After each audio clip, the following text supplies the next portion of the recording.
Welcome to Rainbow Dust and Brain Farts, the Neurodivergent Diaries. We're Gareth and Mark. We talk about the messy stuff, the funny stuff, and everything in between. No experts, no fixing, no pretending we've got it all figured out. Expect a wide variety of conversations, unexpected tangents, questionable life insights, and the occasional brain fart. So if your brain is a little spicy too, you're in the right place. And let's see where today's brain fart takes us. Rainbow dust and brain farts, the Neurodivergent Diaries. Hello, Mark. Hello. Hola. Hola, ¿cómo estás? Muy bien. ¿Y tú? Sí, bien. Did you see what we did there? We were speaking Spanish because we thought we would talk about living in Spain and why we live here and all the things to do with that. Can I do the timer? Yes, you can do the timer. What do I do? Turn the button Turn the button. to the other way. Other way. No, other way. Until the rainbow gets to 30. And then what do I do? You just put it down. Oh, is it It going? starts automatically. All right. Okay. See, first time of me doing that. I'm gonna let you see when we don't see it. So, Entonces, right. hoy hablamos español. No. ¿Por qué? Because it would be a very short 30 minutes. Pero tú necesitas intentar más. Sí, necesito practicar más. Pero I am not confident in speaking no tengo Spanish. confianza. No tengo confianza. Stop it. That is one of my things that I get critical of myself about because I've been in Spain, this will be my 13th year, and I am definitely not at a level of Spanish that I would have hoped that somebody that's quite good with language would have achieved. But the only thing that I can do about that is to do what I do, which is I have lessons. And in the past 6 months, I've pushed myself more. I thought that I would get a Spanish boyfriend and that would really help. That hasn't happened. So I'm probably going to have to just do it myself when the opportunities arise. Hola. Yeah. Soy español. So, speaking about that, then, would you say that it's helped your Spanish having a Spanish partner? Absolutely. Yeah. I think the biggest thing for me is like, I always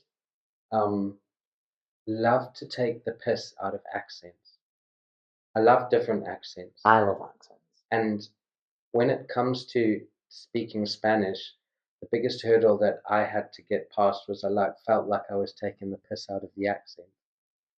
Yes, I get that. Yeah. Like you are trying to.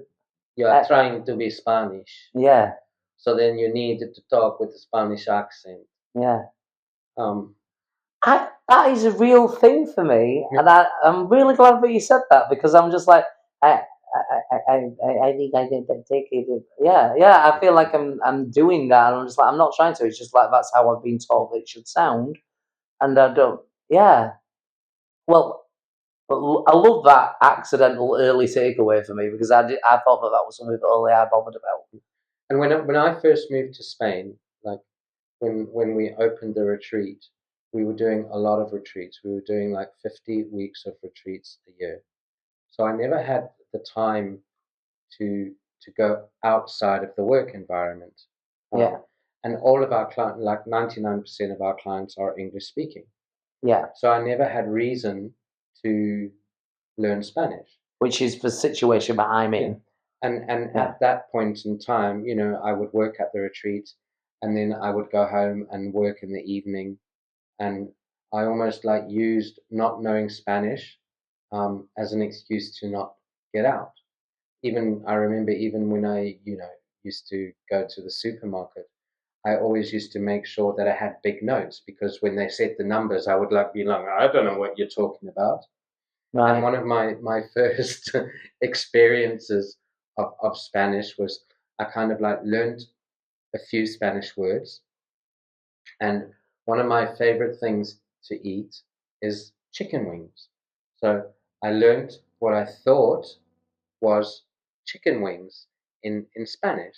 So I went to a restaurant and I was with my business partner, and I said to them, "Oh, I'd like to have alitas de polla."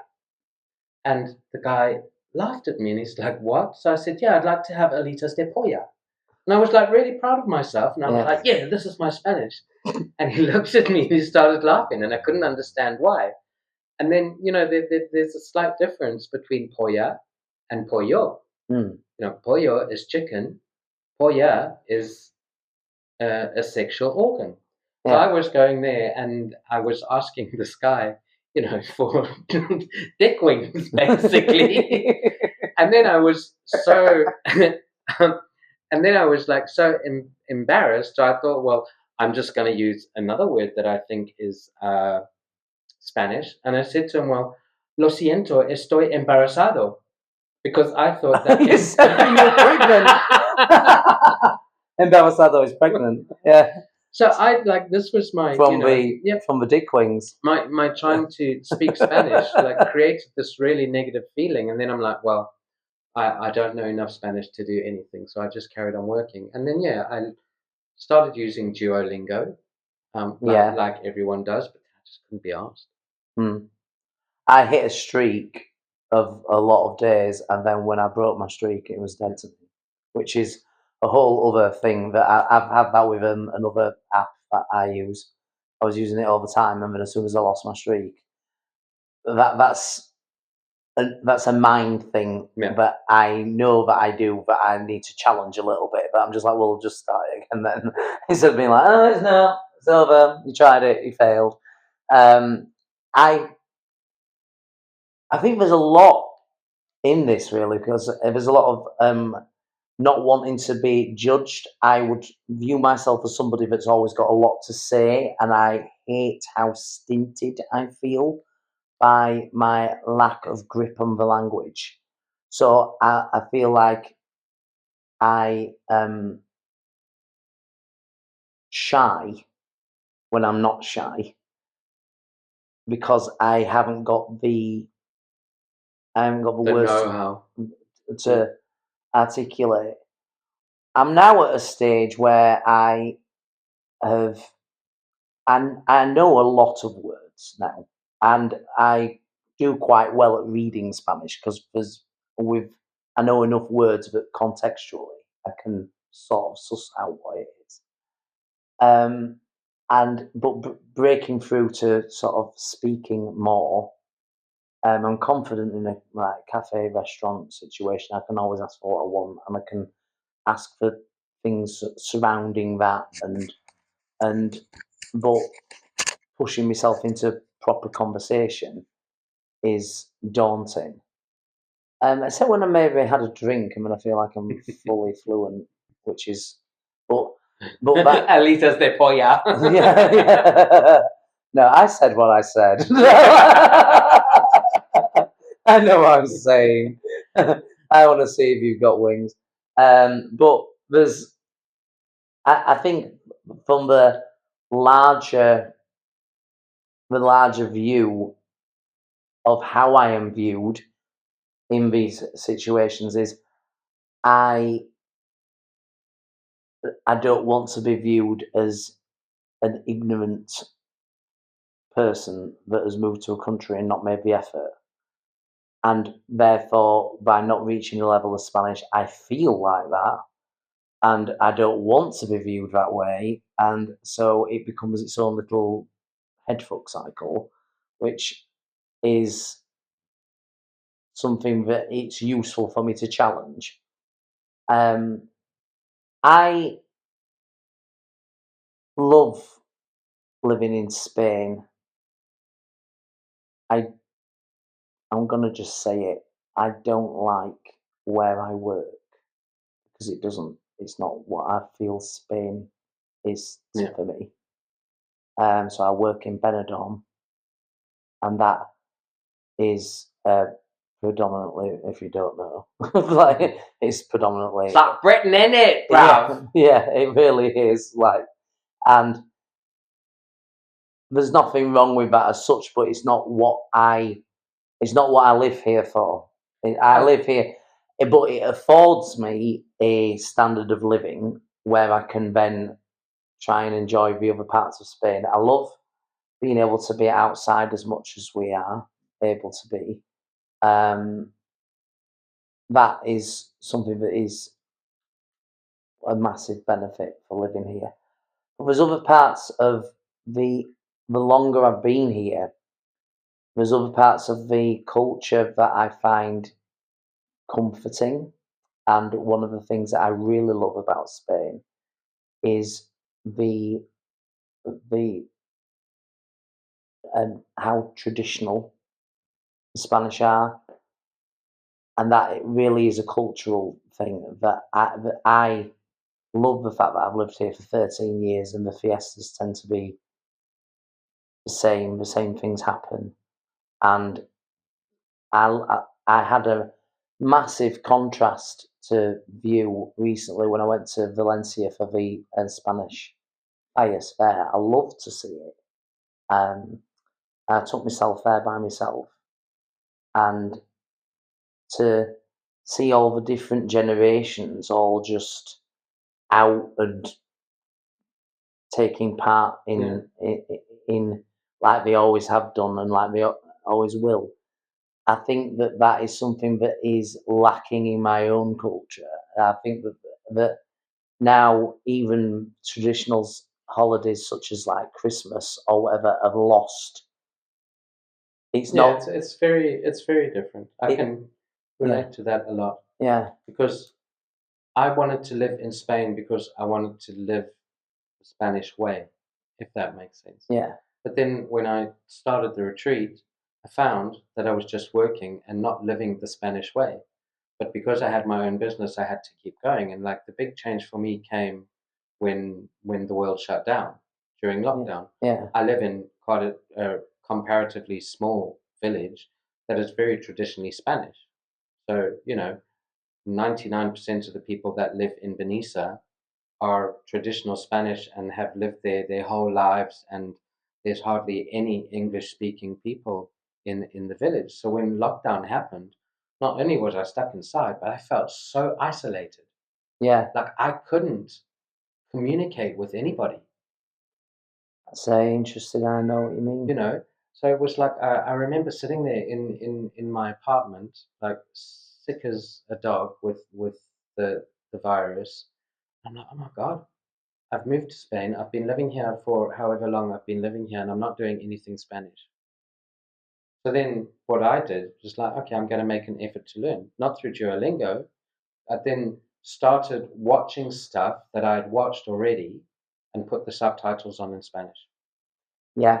So I knew what was going to happen. I knew what they were saying in English, and I started reading the Spanish, and then I switched it around. And that kind of like, I remember making a decision. It's like, right, I'm living in this village. I've got nobody to talk to. I need to make more effort. And it was scary at first. To kind of like just walk around the village and start talking to people and meeting people. I just got all of a sudden, hola! Hola! And then, soy Gareth. And then as a result of like stuff that I went through, I needed to speak to social services. Because the business stopped, I couldn't afford at that time to pay for a therapist, so I went to social services. And I got a therapist there, and I had to speak to her in Spanish. Fortunately, she could understand a little bit of English. Yeah. But it really That's got really me challenging, though. I would really struggle with that. It really got me to kind of like slow down.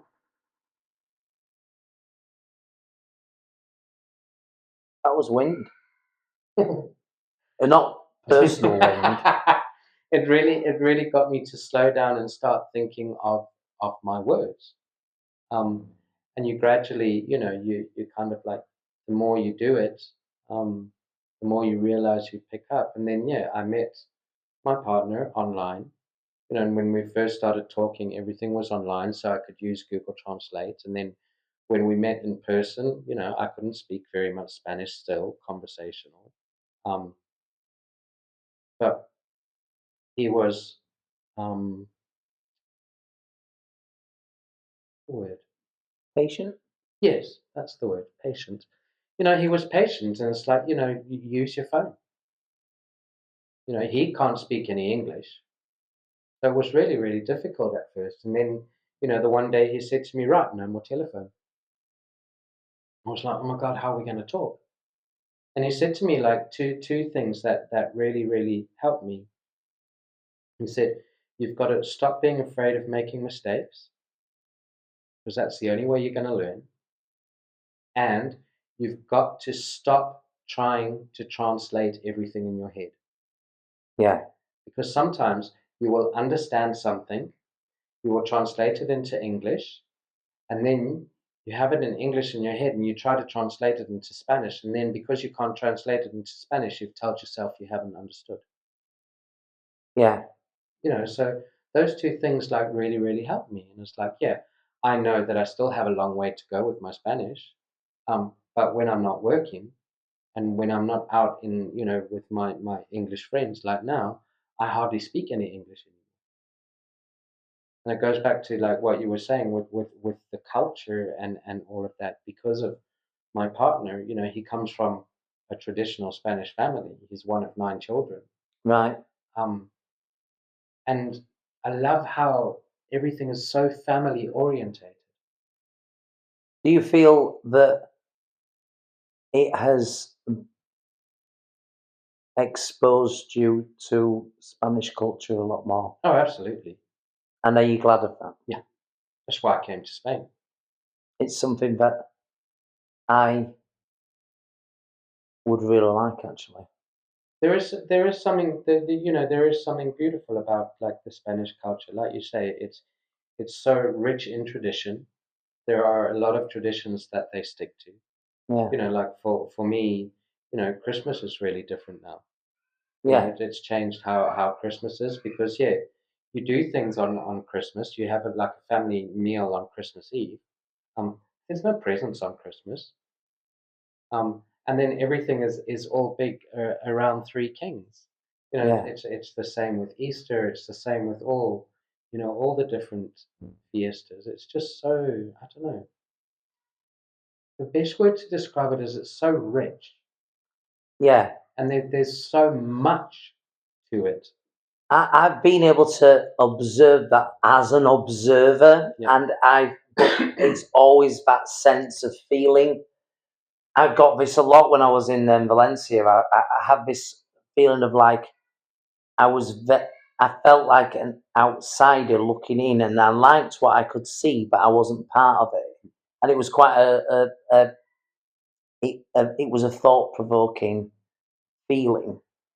There was a live band playing like sort of in the street, really, essentially like a little concert, and he was clearly banging through all those old favourites, if for what you've been listening to every year, and if you're part of the culture. I didn't have a Scooby Doo what he was singing or what, where it was just like that bit of a song and everyone's like da da da da da da. I'm like, that bit of the song which everyone knew and shit. I'm like, I don't know what it is, and I'm like, but why don't I know what it is? It's because no one's shown me, Yeah. and I don't know where to look. But I'm not going to find those things unless I put myself in these situations where at some point I'll go like, oh, it's that song. Yeah. Oh, it's that. That's the all the pervasive parts of culture, isn't it? Like, music and tradition. What a specific day like. This is a bit of a tangent. So, How unusual. have you ever heard of the expression "red days"? Yeah. Right. So that apparently is not a Spanish cultural name for the days at all. I brought this up with my Spanish teacher, and she's like, "What's a red day?" Something that expats, as the as a lot of the immigrants of this country like to call themselves, and myself included. It's just like, well, we're just immigrants. So, but they have called it we called it a red day. It's basically like a bank holiday, what you would call a bank holiday. But they are like like they normally, like, correct me if I'm wrong, like fiesta days. That's what it would be called. And I think, apparently it might come from something on the calendar. The point is that is the same day that's happening, that within the people that I'm associating with, all the English speaking people, they're all like, oh, they've got some. They've got some. They've got some fiesta. They've got some day today. It's a red day, so that means not something won't be open. And I'll be like, it might be labelled on the calendar what it is, but it'll be something to do with the.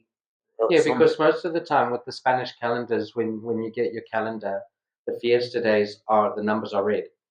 Yeah. So it's a red. That's it's where a it red. came from. It's a red day. But do you see what I'm saying about like how the interpretation is not coming from a place of being immersive with the culture? Because I've not got a full name for all of what these things are. There'll probably be a lot of um, relation to Catholicism because it's a Catholic country. Not something that I was brought up and familiar with. But if I'm going to take part in being part of Spanish culture, I should know. I know that I know more than maybe a lot of my other friends do about it. But to immerse fully is something that I envy you for, because it's something that I would really like to do. So, and before, I don't know where we're at with time, but I have to get a Spanish boyfriend now, tomorrow. Maybe someone watching this podcast. Just like when Un hombre, veo,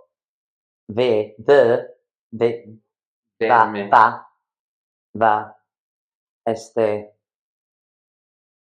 episode. Episodio, capítulo. Yeah, that. And that's. I think I'm gonna have my own experience, like you. When you experience Spain through the eyes of a Spanish person, it is so different. Like, when you come to Spain, you see it one way and you think of certain things. You think of tapas, you think of paella, you think of all those sort of things. But those really aren't things that Spanish people do. No. If that makes sense. You eat, yes, they have paella, but it's normally a shared meal. You don't go out to a restaurant, for that sort of stuff. You don't go and order tapas. No. So you really get to see Spain through a different lens.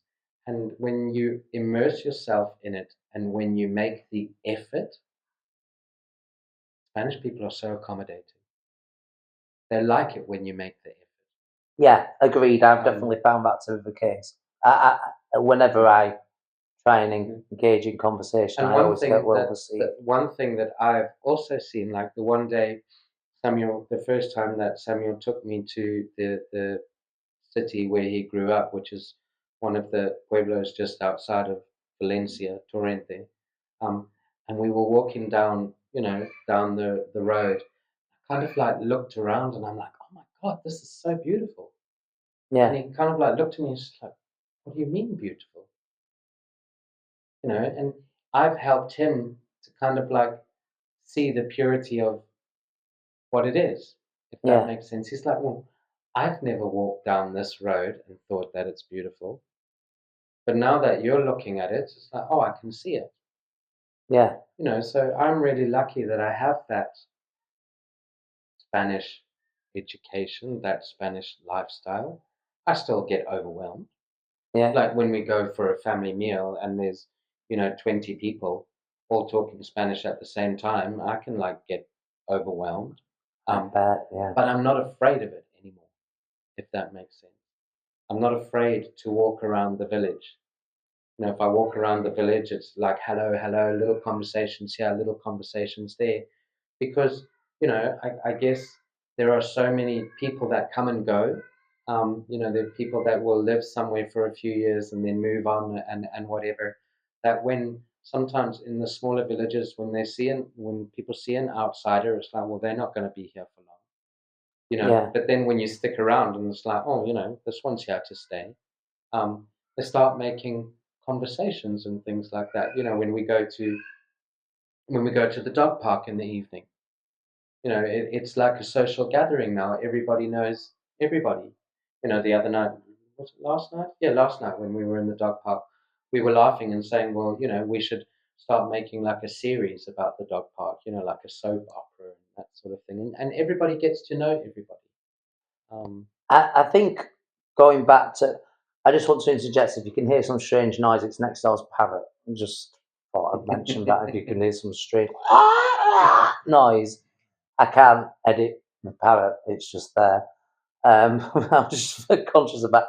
Second thing is that when you said about like it during lockdown, about that sense of community, a sense of that you were part of it, that really, I really get what you mean. And one of the things that I really like about where I'm at now, I've lived here for just over 2 years, is I have more of a relationship with my neighbours here than I have anywhere else. Yeah. And there is a mixture.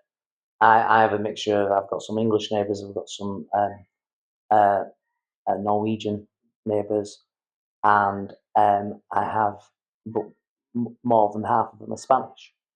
And I've pushed myself to say things and to start a conversation. So, but I get that sort of, how are you, where maybe that wasn't the case in the past, and then I would be isolated if things like that happened again. I also, on a bit of a, I'm not going to comment on the randomness. I think anyone who's watched more than one of these now will get that. I'm just not. I'm grateful to live in Spain at this time in history at the moment. I believe that with everything that's going on in the world, I'm very grateful to live in a country that values tradition and that has a sense of community, and that is not as, there's a lot of things going on in like UK and America where I would say that things have got more divisive. They're a bit sort of further ahead in wherever things are going. I don't want to get too deep or whatever, but it brings me a sense of gratitude of being here.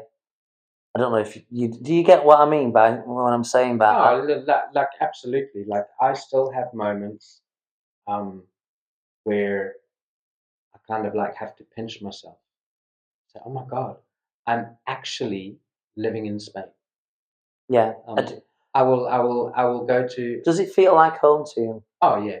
Yeah, me too. For me, I miss Zimbabwe. It's where I grew up, and I lived most of my life, but I never felt right there. If that makes sense. Being in Spain, I feel like I'm home. I've wanted to live in Spain since I was a kid. I have no idea why. My mom you always used to say to me, "Why do you want to live in Spain?" I'm like, I don't know. They make a rice dish, and I like rice. Yeah. Even for my 21st birthday, I wanted paella for the meal. Obviously it wasn't traditional. It was more like fried rice with prawns, or as Samuel would call it, arroz con cosas. But it's like I've always wanted to live in Spain.